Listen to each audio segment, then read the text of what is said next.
Je dis que, ok, ce que tu m'as dit là, j'ai compris.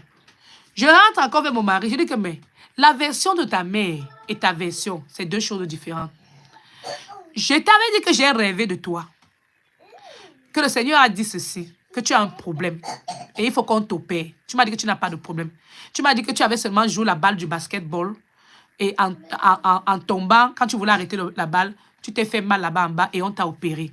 Ta mère maintenant me donne une version. Elle me dit que c'est quand tu coupais le bois. Un jour, tu coupais le bois, tu as eu mal et puis tu t'es fait mal. Et puis on t'a amené à l'hôpital, on t'a opéré là-bas en bas. Bon, finalement, entre vous deux là, qui dit la vérité?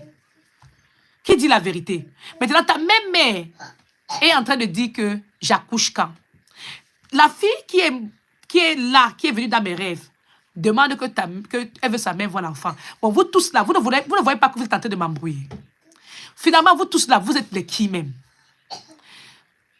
Une femme que tu avais avant, maintenant elle vient dans mon rêve. Ça veut dire que moi, je suis déjà en danger.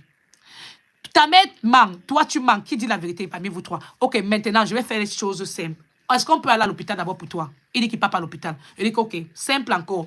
Est-ce que cette fille-là qui est en train de demander là, est-ce que tu peux permettre que sa mère voie son enfant?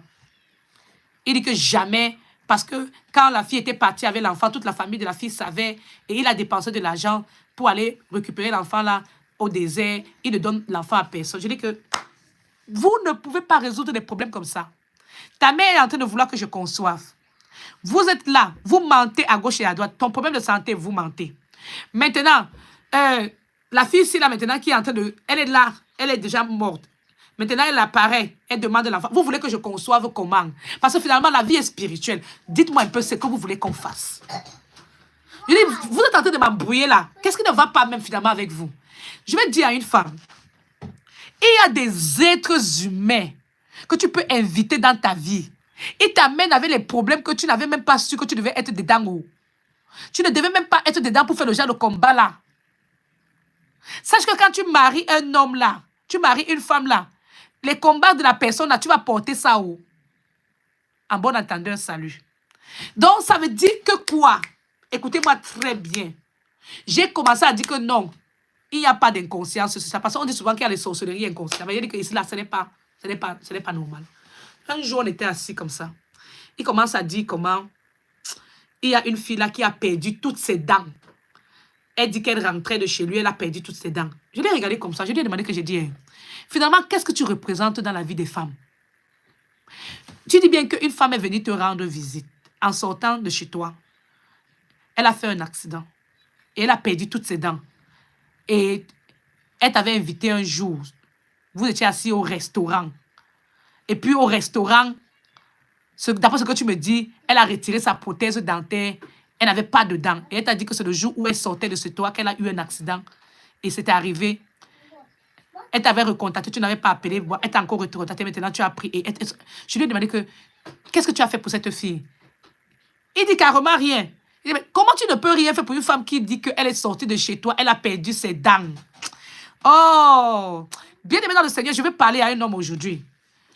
Si une femme sort de chez toi, elle a un accident, et que tu ne réalises rien pour aider cette femme, et qu'elle va jusqu'à perdre sa beauté, parce que les dents, qui dit dents, c'est la beauté. Franchement, ne dis pas que tu n'as pas l'argent pour t'occuper de la femme. Ne dis même pas que qu'est-ce qui prouve qu'elle sortait de chez toi avant de... Tu dois aider. Où est la compassion? Où est l'empathie? Où est la sympathie? Où est la compassion? Où est l'amour? Qui peut accepter que ça va se produire dans sa vie? C'est qui est sûr, elle a vécu des douleurs. Bon, je lui ai dit que, bon, attention. Maintenant, le Saint-Esprit t'a permis de parler. Causons. Tu me dis que la fille là a perdu ses dents. Celle-ci que je n'ai pas connue, elle est déjà partie. Tu me dis qu'elle est morte. Je dis que tu sais la différence entre toi et moi. C'est que l'homme ou bien les hommes avec qui je suis sortie, ces hommes-là vivent encore. Et ces hommes-là m'ont demandé de rentrer avec eux. J'ai refusé que je ne rentre pas avec mon ex. Je n'ai pas accepté. Parce que j'avais déjà eu trop de problèmes. Mais chez toi là, les femmes avec qui tu sortes là, elles ont des problèmes qui sont dangereux. Qu'on n'arrive même pas à résoudre. J'ai commencé à prier pour moi-même. Je vais dire à une femme aujourd'hui, fais d'abord ta rétrospection. Fais la rétrospection de l'homme avec qui tu sors. Pour commencer à comprendre les combats qui seront à côté de toi.